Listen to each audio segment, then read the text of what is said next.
Chavín es una cultura muy fascinante del periodo formativo de los Andes, por sus grandes templos en U y sus esculturas como cabezas clavas y la estrella Raimondi.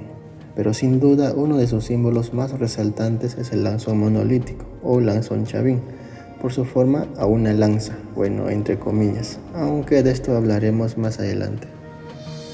El italiano Antonio Raimondi fue el primer científico que exploró los restos de la cultura Chavín, hallando esta pieza increíble a mediados del siglo XIX, que debido a su gran imponencia y rasgos felinos, dedujo el gran significado que representaba para la época. El lanzón es un gran ídolo de piedra de granito que se encuentra ubicado en una de las galerías interiores del templo antiguo. Mide más de 4 metros de altura y representa a una deidad antropomorfa erguida con colmillos sobresalidos. El rostro es de felino, en cambio los brazos, piernas, orejas y los 5 dedos son humanos, pero tanto los dedos de los pies y de las manos terminan en forma de garra. Las cejas y los pelos se transforman en serpientes. De las orejas le cuelgan 2 grandes pendientes. Su brazo derecho está levantado hacia arriba con la palma abierta, como si estuviera saludando, mientras que el brazo izquierdo apunta hacia abajo con la palma de la mano cubierta.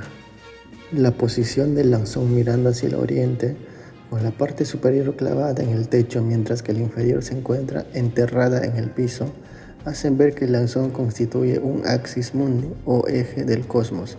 Simbólicamente, a modo de una gran columna vertebral de piedra, el lanzón es el mediador entre el cielo y la tierra.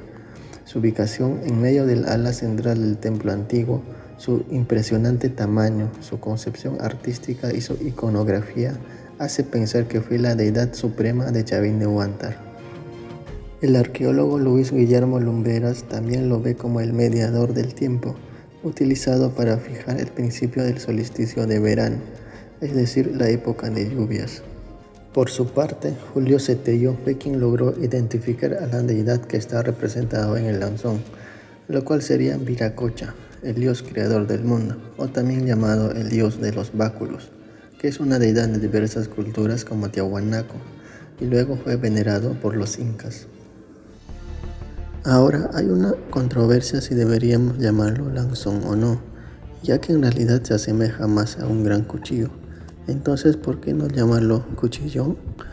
Bueno, en realidad el término lanzón se difundió a partir de la publicación de José Toribio Polo en 1900, quien en su libro La piedra de Chavín escribió definiendo como una gran piedra que tiene forma de lanzón, y desde ese entonces se difundió ese error.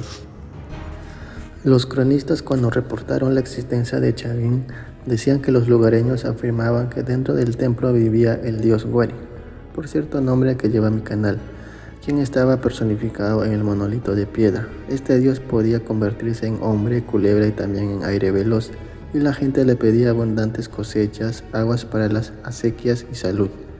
Entonces es muy posible que personificaran a este dios en un monolito, aunque cambiaron un poco su aspecto haciéndolo más feroz y temible.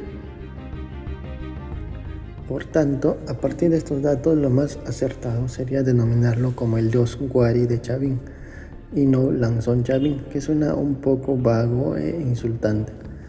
Además, según indica María Rostvorowski en su libro Estructuras andinas de poder, esta representación sería la de una huanca o piedra sagrada colocada en el interior del templo antiguo, y luego de colocar esa huanca, alrededor de ella levantaron los muros y rellenos formando las galerías y el templo.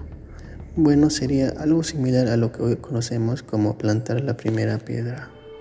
Pues antiguamente para venir hasta este templo la gente hacía larguísimas peregrinaciones.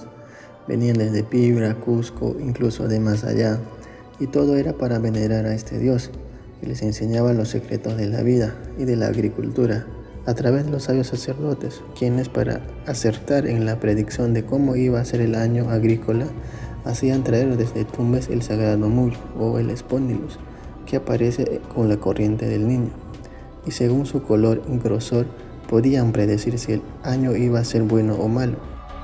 Y los sacerdotes ordenaban al pueblo que actúe según las indicaciones de este oráculo, llamado Dios Guari. Finalmente, Existe una creencia de que si se retira de su lugar al Lanzón o solo se intenta retirarlo de su ubicación, una gran catástrofe se desatará. Es por ello que, aunque muchas de las expresiones culturales como la estela Raimondi, orfebrerías, cerámicas, han sido retiradas de los templos para ser exhibidas en diversos museos, el dios Huari o llamado Lanzón nunca ha sido retirado y aún se mantiene en su lugar de origen. Y se puede decir que este intento ya ocurrió anteriormente. En el año 1945, algunas autoridades de Huaraz decidieron retirarlo. Sin embargo, justo el día que fue programada la intervención, un gran alud cayó y con ello el desprendimiento de una roca de hielo que obstaculizó el camino, postergándose y descartándose todo intento de retiro del mismo, hasta nuevo aviso. Eso fue todo, amigos. Si les gustó el video, no olviden dejar su like y comenten qué más deidades conocen de las culturas andinas.